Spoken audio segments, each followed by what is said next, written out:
Welcome to this edition of the Vols and Out podcast. I'm your host Jordan, here with my co-host, the Birdman, Swanee. How you doing tonight, buddy? Doing good. Ready to talk a little more football with you. Heck yeah, man. Well, last episode we previewed the Mighty Mocs at UTC. This week we're going to take a look at the Wolfpack from NC State, or this episode I should say.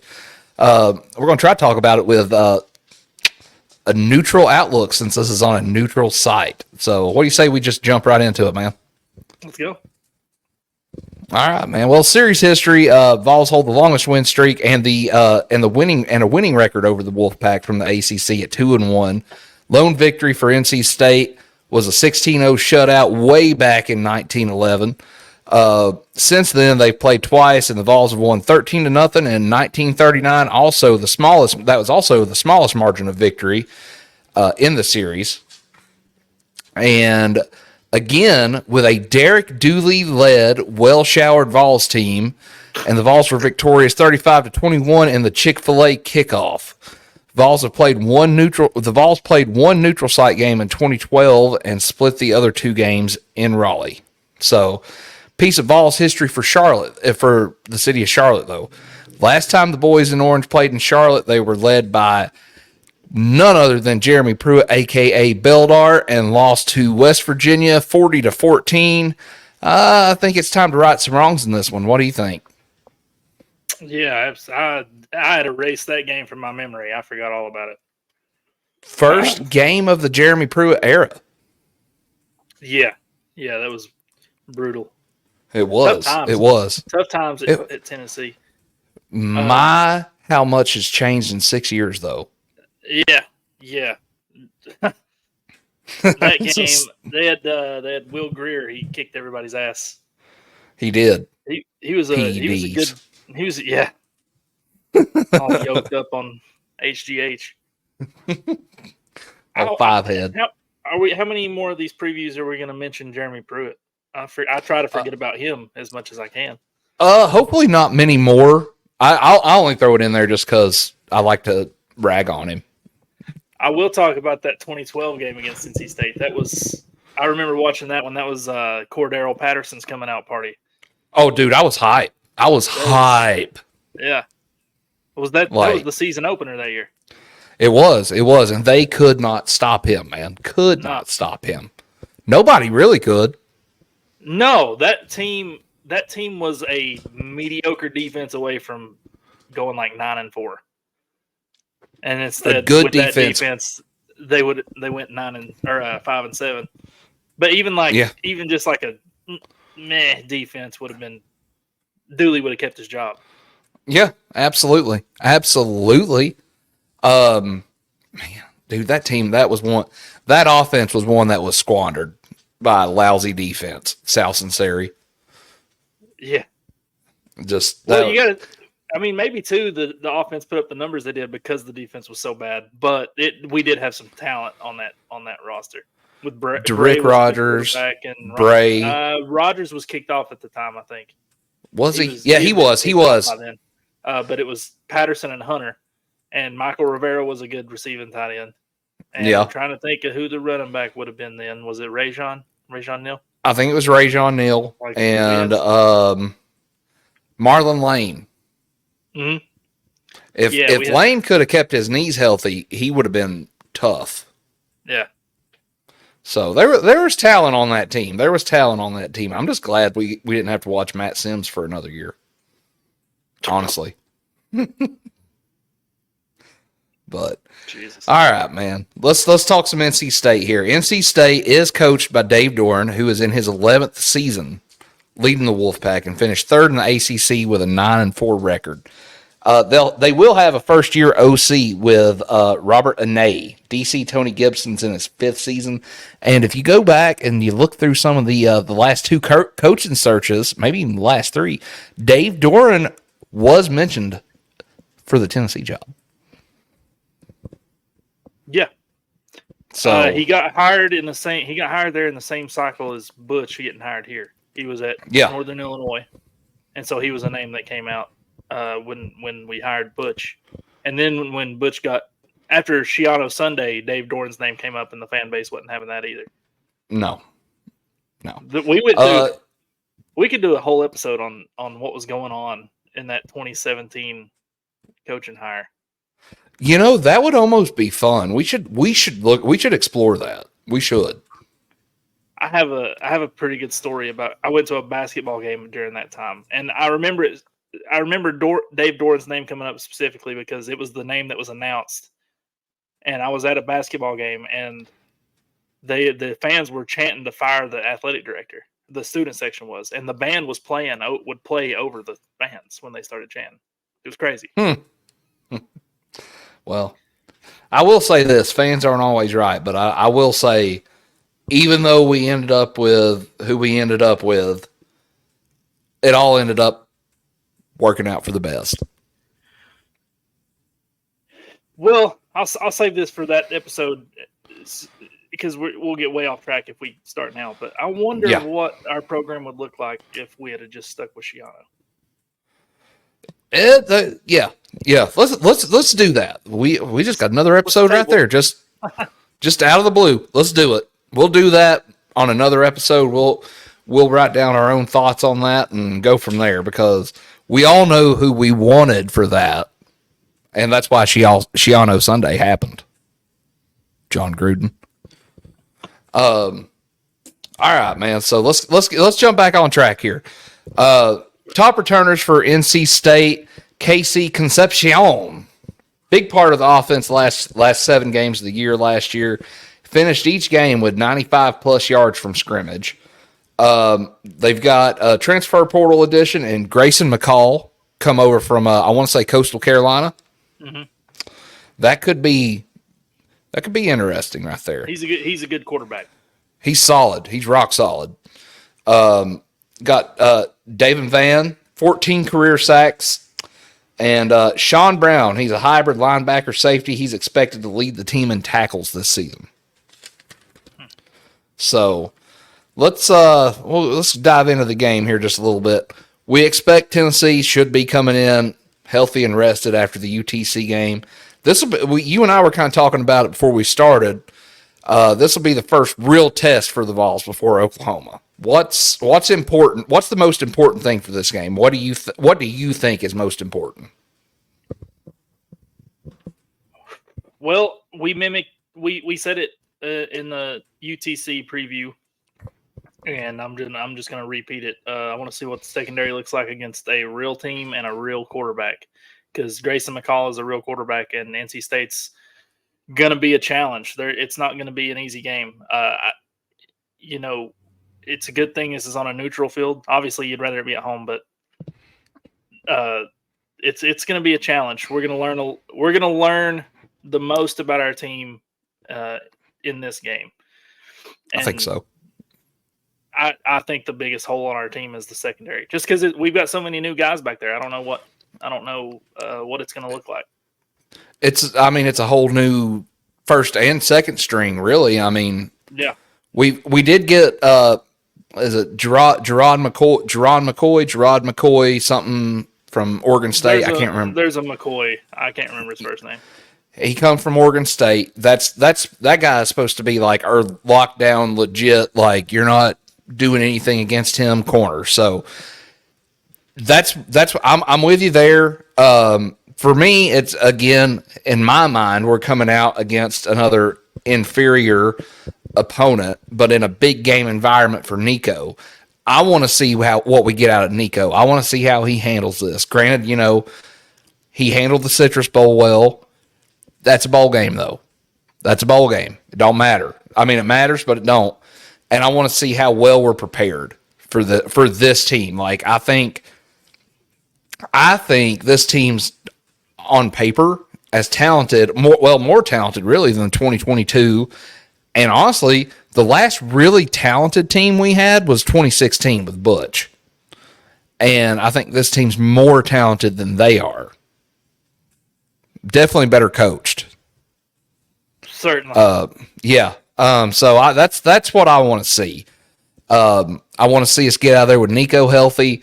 That's my biggest thing. I feel like if Nico goes down this year, season might be shot. Well, you know what I'm saying? That NC State is the team that they're preparing for now, and Chattanooga. You would have to, surely.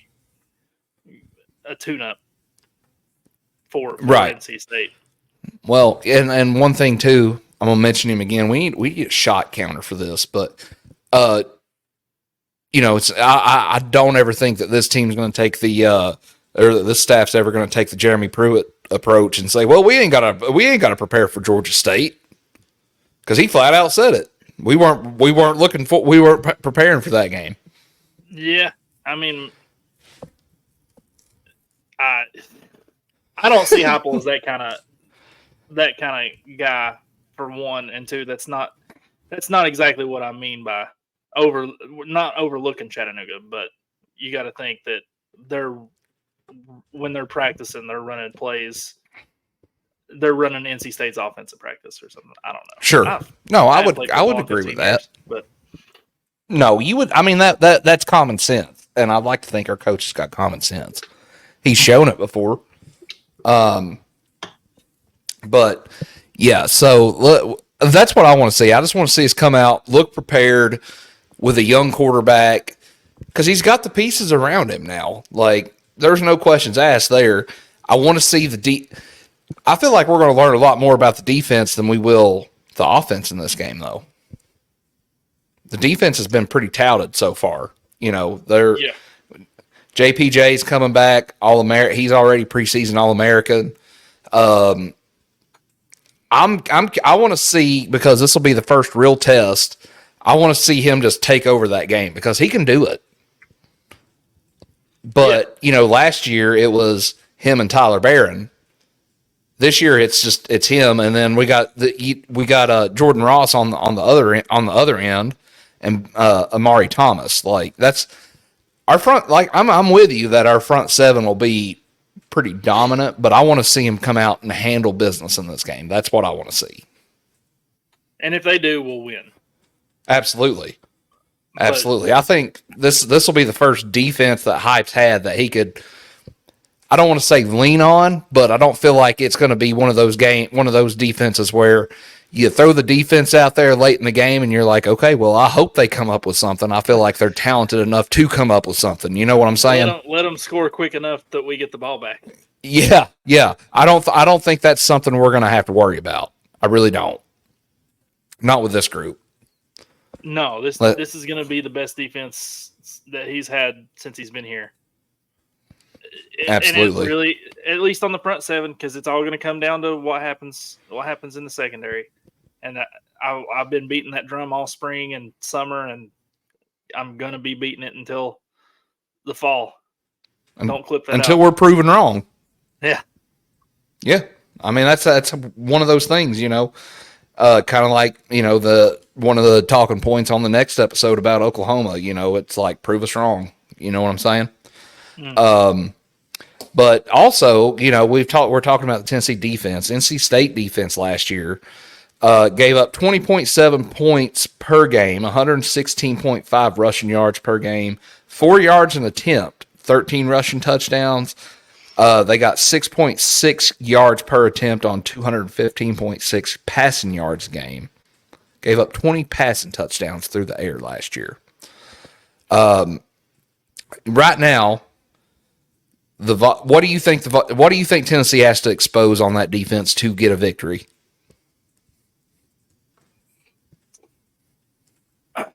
I would just like to see us. I'm interested to see this Sean Brown guy, because I'm not familiar with NC State really at all. I don't watch the ACC unless there's no one left. You're going to sleep. ACC. Yeah, but this kid seems pretty touted. They really like him over there, and as far as exposing him, I don't really know. Just run the damn ball. Yeah, I mean, well, we've talked about it on here before, man. Our Tennessee's offense is run first. Mm-hmm. It always has been since Hype's been here. You run first, you set up that pass, that deep pass. That's just the way it is. It's balanced, but the pass game gets so much attention because every time we throw the ball, we're throwing for 40 and 50 yards, and it's going for a touchdown. just about it. Yeah. I think. Go ahead. I think I agree with you that let's run the ball in this one. That's what we expose on this defense. And I would like to think Hazel, however you say his name, and Hype is like, okay, let's run this. Let's run the ball. Set up this deep play action, and let's go. I just want to see the offense look closer to what it looked like 2 years ago, as opposed to last season. Sure, no, I'm with you there. Get the pace back up, and let's score in 3 plays. Yeah, two quick runs and play action, and you got a guy streaking up. You got Squirrel White streaking up the middle of the field, wide ass open. That's what I want to see too. I'm with you there. Okay, so that being said, flip side of that, if NC State, and I think we're both going to say the same thing last year, going back to last year before that, if NC State can expose anything for Tennessee to win, what is it? It's the secondary. Yes, sir. It's the secondary.